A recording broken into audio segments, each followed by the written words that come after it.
Assalamualaikum warahmatullahi wabarakatuh. Hai Sobat Mintis, bagaimana kabarnya? Semoga semuanya selalu sehat ya.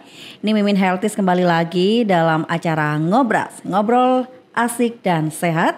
Tentunya hanya di podcast Dinas Kesehatan Kabupaten Probolinggo.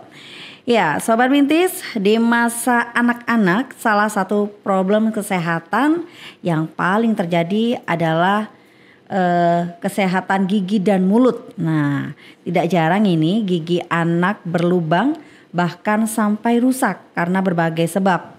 Lalu bagaimana kiat-kiat menjaga kesehatan gigi anak-anak?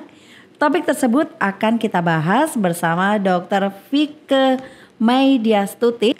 Nah, beliau dari Kepala Puskesmas Curah Tulis. Ya.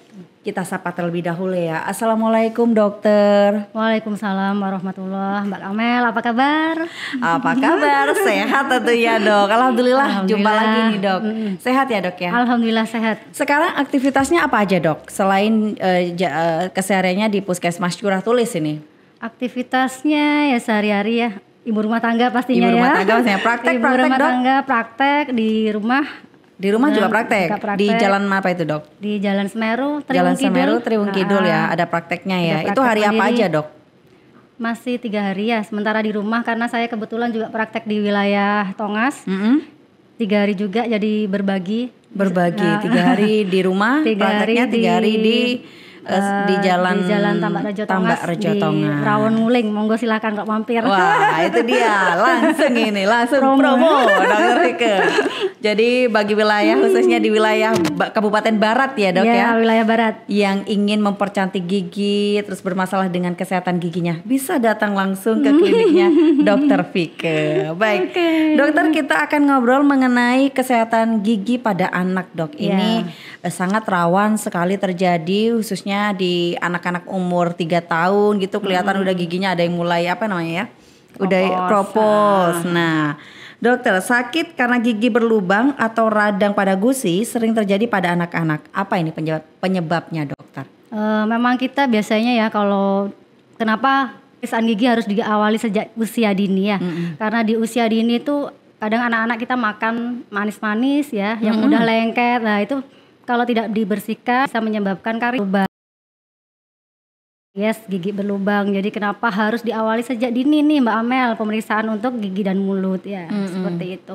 Radang, infeksi, gusi kalau tidak dibersihkan setelah makan makanan yang manis bisa menyebabkan lengket, kemudian akan menyebabkan karies gigi, radang gusi dan sebagainya, banyak penyakit infeksi rongga mulut. Itu biasanya dialami oleh anak usia berapa, Dok, yang paling rentan? Anak usia paling rentan karena di usia bayi ya, kita ada pertumbuhan gigi usia 8 sampai 12 bulan.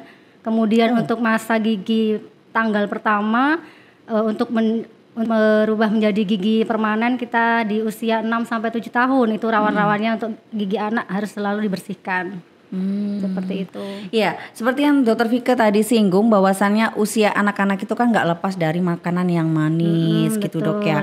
Kesenangan makanan permen, coklat itu apalagi itu, Dok. Pokoknya makanan sama minuman manis nih, Dok. Benarkah tidak, Dok? Untuk kesehatan gigi dan anak ini sangat berpengaruh pada tumbuh kembang giginya. Benar sekali. Kenapa memang perawatan harus dilakukan sejak dini.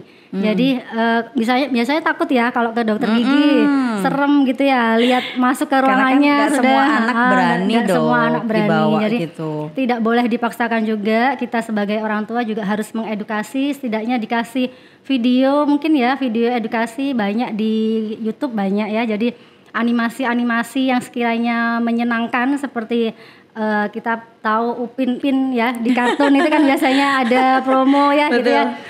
Ini tentang kesehatan gigi, pergi ke dokter gigi, biar anaknya sendiri nanti yang mengajak. Jadi tidak perlu kita yang memaksakan gitu. Nah, Dok, baiknya kita sebagai orang tua ini, Dok, kalau memang anak kita itu senang banget makanan manis, senang banget coklat sama permen, itu baiknya dilarang atau dibatasi untuk konsumsinya? Boleh, silahkan dikonsumsi, tidak usah dilarang ya. Cuman pemakaiannya setelah makan permen, manis, coklat, kita bersihkan kumur-kumur dengan air putih, minum dengan air putih.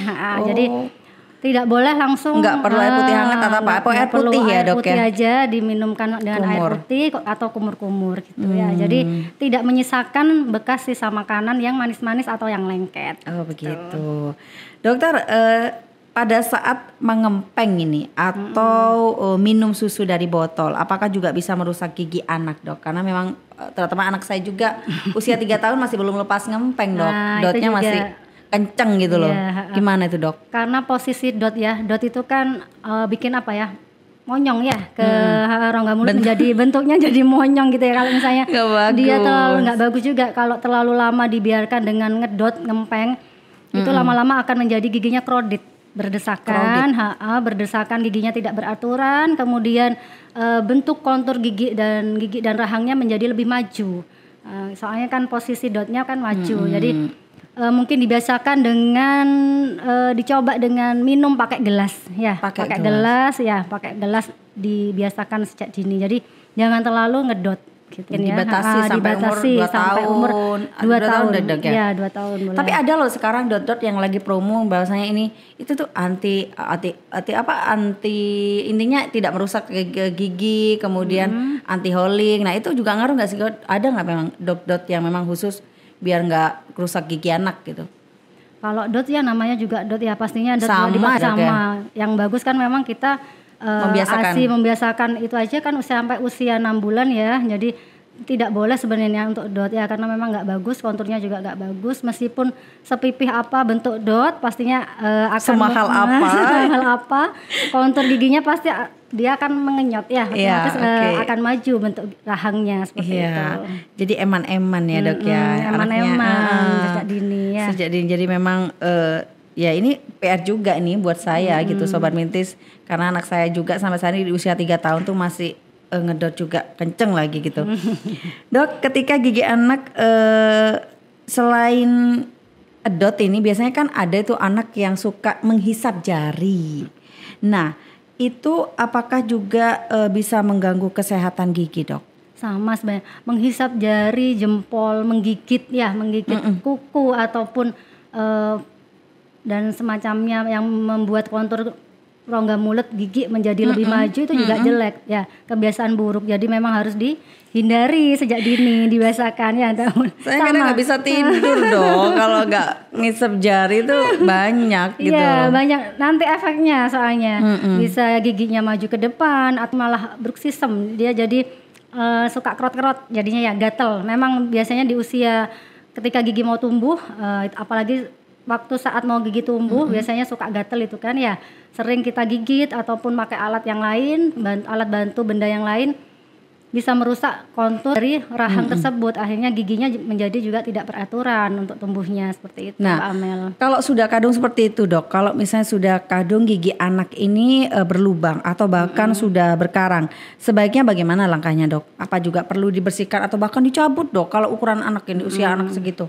Tergantung ya dari perawatannya. Kenapa kita memang harus sejak dini untuk meminimalisir perawatan ya, biaya perawatan. Kalau sudah kadung kena karies kan semakin mahal nih perawatannya ya. Jadi memang harus sejak dini usia bayi ya. Ketika belum tumbuh gigi, masih ada gusi, kita bisa bersihkan dengan cara pakai kasa ya. Kain kasa dibulitin ke jari kemudian dicelupkan dengan air hangat. Kita bersihkan, kemudian kalau misalnya sudah ada giginya nih Mbak Amel, pakai sikat giginya yang soft aja, yang lembut, dibantu dengan jari seperti itu, diajarkan mulai usia sejak dini. Jadi memang itu meminimalisir untuk terjadinya sakit gigi. Tapi memang anak-anak itu usia-usia 3 tahun gitu meskipun nggak misalnya gosok giginya tidak terlalu sering itu. Baunya bau asam-asam gimana. Jadi enak kalau masih anak-anak ya, Dok ya gitu. Nah, kalau tadi kalau sudah kadung berlubang begitu, jadi memang baiknya itu sudah harus dibawa ke dokter. Sudah dibawa ke dokter. Sudah butuh penanganan. Lebih baik datang sebelum sakit ya daripada sudah datang sudah kondisi sakit. Oke. Gitu ya. Bisa nih ke kliniknya Dokter Vike. Yang ada di Jalan Tonga sama di rumahnya di Triwung.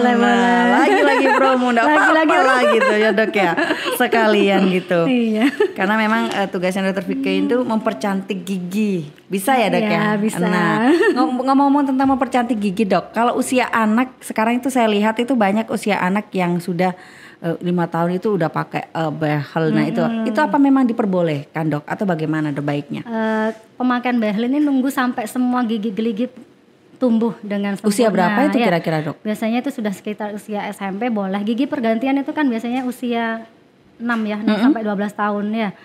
Itu masih gigi pergantian, jadi masih ada gigi susunya. Jadi boleh dilakukan, macamnya banyak nih behel, ada yang cekat, ada juga yang lepasan. Jadi memang usia-usia seperti itu kalau misalnya masih terlalu dini juga pakai behel juga nggak direkomended juga gitu ya, karena menunggu sampai usia gigi pergantian semuanya sempurna seperti itu Mbak Amel. Karena sekarang banyak yang pakai behel pun itu hanya untuk gaya-gayaan, kecuali dia hanya memang untuk estetik, jadi tidak ditarik gitu loh, tidak diaktifkan, jadi hanya ditempel. Untuk estetik gitu. Oh begitu ya. Balik lagi dok, di kesehatan gigi anak ini sebenarnya sampai umur berapa dok anak giginya masih bisa tumbuh baru setelah tanggal, dan sejak umur berapa gigi anak menjadi gigi permanen yang akan bertahan sampai tua nanti? Mulai gigi permanen kita usia 6 sampai 7 tahun ya. Kalau gigi itu sudah mulai awal gigi permanen tumbuh. Kalau sampai usia berapa, kita yang usia 40 masih bisa nih gigi tumbuh paling belakang sendiri, yang namanya gigi bungsu. Itu masih bisa tumbuh. Pokoknya dia harus dirawat bisa bertahan lama gigi gitu ya. Kalau zaman dulu ini kayaknya nggak terlalu banyak makanan cepat saji ya. Makanan cepat saji, junk food itu kan awet-awet ini giginya orang dulu-dulu ya. Sekarang banyak yang macam-macam. Sekarang banyak yang sudah macam-macam usia. Makanan jenis apapun sekarang gampang didapat ya dok. Usia berapa tahun sudah giginya banyak yang hilang itu ya. Banyak yang giginya hilang, lubang-lubang dibiarkan sampai hilang ya, sampai akhirnya dicabut. Tapi kalau kebetulan keponakan saya itu usia 7 tahun itu ada giginya yang bagian depan tuh udah copot atau kenapa gitu. Nah itu masih bisa tumbuh berarti dok? Masih bisa tumbuh ya. Masih bisa sampai 6. Dok, apa saja yang harus diperhatikan agar kesehatan gigi anak bisa terjaga? Tentunya kita ada pola makan ya, sikat gigi yang teratur, pola makan, kurangi yang manis-manis ya, yang makanan yang bikin lengket, membuat karies gigi ya, membuat sakit gigi. Kemudian sikat gigi rutin 1 hari 2 kali. Setelah sarapan pagi mungkin setelah tidur malam, itu yang penting ya. Biasanya kita kalau mau tidur sudah tinggal tidur gitu ya, malas biasanya untuk sikat gigi ya, itu mudah nempel ini. Udah nggak kuat mau kamar mandi dok ya, gitu ya. Kemudian tentunya ya rutin kontrol ke dokter gigi tiap 6 bulan sekali. 6 bulan sekali dengan cara flossing mungkin ya, membersihkan gigi, kemudian berkumur itu juga penting. 6 bulan sekali ini nggak harus dia sakit gigi baru datang ke dokter gigi, meskipun tidak ada masalah dengan gigi, yang penting dia edukasi, periksa ke dokter gigi, kita welcome ya, pokoknya yang penting dia sudah 6 bulan sekali rutin ke dokter gigi. 6 bulan sekali, catat ya sobat mintis. Jadi sakit ataupun nggak sakit, kita itu seharusnya alangkah lebih baiknya 6 bulan sekali memeriksakan kondisi gigi kita kepada dokter gigi. Betul sekali. Begitu. Kemana dokter gigi? Di klinik dokter gigi. Lagi-lagi promo. Baik, dokter. Ini kan kita ketahui bersama bahasanya itu banyak sekali itu pasta gigi yang beragam dok. Beragam merek juga banyak. Beragam bentuk juga banyak gitu. Sebenarnya apa yang harus kita perhatikan kalau memilih pasta gigi yang cocok untuk anak dan mungkin untuk orang dewasa juga dok gitu. Teksturnya seperti apa gitu. Pasta gigi yang direkomendasikan adalah pasta gigi yang mengandung fluoride. Nah, itu ada kandungan fluoride-nya ya. Mau jenis merek. Gunanya apa fluoride itu dok? Untuk dia kan semakin membuat lebih ini, jadi nggak terlalu keras juga, jadi memang harus ada kandungan fluornya, karena di situ ada, tergantung, tidak harus merek apa, yang penting coba bisanya dilihat ini di kandungannya, ada kandungan fluoride sudah bagus ya, pokoknya ada kandungan fluoride-nya seperti itu. Jadi harus ada yang kandungan fluoride-nya, terserah merek apa aja, pokoknya harus ada kandungan fluoride-nya itu tadi. Dokter, terakhir dok, pesan-pesan penting untuk masyarakat terutama ibu-ibu ini agar kesehatan gigi putra-putrinya terjaga. Apa ini dokter? Nah untuk ibu-ibu biasanya ya, bukan hanya ibu-ibu mungkin ya ini karena tanpa dukungan dari keluarga, ayah, bunda ya pastinya sebisa mungkin rawatlah gigi anak panjenengan semua dengan lebih maksimal, terkontrol. Setidaknya lakukan sikat gigi rutin 1 hari 2 kali. Pagi setelah sarapan pagi dan malam sebelum tidur, serta jangan lupa kunjungi dokter gigi untuk periksa ke dokter gigi setiap 6 bulan sekali. Kemudian insya Allah hanya kurangi makan boleh makan makanan manis, coklat, permen karena anak-anak tidak terlepas dari makanan yang manis-manis, tapi tetap setelah makan makanan yang manis tetap harus kumur-kumur dengan air putih. Mungkin itu aja dulu ya. Baik. Karena dengan adanya menjaga kesehatan gigi sejak dini, insya Allah nanti kedepannya gigi akan bertumbuh lebih baik, tumbuh kembang anak juga akan menjadi lebih optimal, lebih bagus dengan adanya kesehatan gigi dan mulut. Ya, singkat, padat dan jelas. Karena kesehatan gigi itu, masalah gigi itu masalah yang remeh, tapi kalau misalnya kita abai, wah itu nggak bisa makan. Ngerasain sakit gigi itu lebih sakit ya, dok daripada sakit hati ya. Ketimbang sakit hati, jadi mending lebih baik menjaga gitu. Seperti yang disampaikan Dokter Vike tadi, bahwasannya alangkah lebih baiknya untuk mencegah ini ibu-ibu, para orang tua agar kesehatan gigi anak kita itu terjaga, kemudian kontur giginya itu baik pertumbuhannya. Jangan lupa sikat gigi rutin 2 kali sehari. Dan dalam waktu 6 bulan sekali silakan memeriksakan gigi putra-putri Anda ke fasilitas kesehatan terdekat gitu. Iya, betul. Nah baik, terima kasih Dokter Vike atas waktunya. Sama-sama. Jangan kapok kalau nanti kita undang lagi ke podcast. Kita ngobrol dengan tema-tema yang lebih menarik. Siap, ya dokter ya. Karena ilmu itu berbagi terus. Nah, kan gitu nggak ada habisnya nih ilmu dibagikan ya. Kapus andalan. Kalau harta dibagikan udah selesai ya, berkurang ya. Kalau ilmu kan nggak nih terusan ya, bertambah gitu ya. yang ada. Terima kasih ya dokter. Sama-sama, ya. Amel, sehat-sehat selalu. Amin ya robbal alamin. Ya, itu tadi Sobat Mintis podcast kita bersama dengan Dokter Gigi yang juga Kepala Puskesmas Curatulis, Dokter Vike Maidiastuti. Dan ilmunya sangat bermanfaat. Semoga apa yang kita sampaikan hari ini bermanfaat juga baik buat Sobat Mintis di rumah. Akhir kata, saya mewakili kerabat kerja yang bertugas mengucapkan terima kasih dan kita kembali ke podcast dengan tema-tema yang lebih menarik. Wassalamualaikum warahmatullahi wabarakatuh.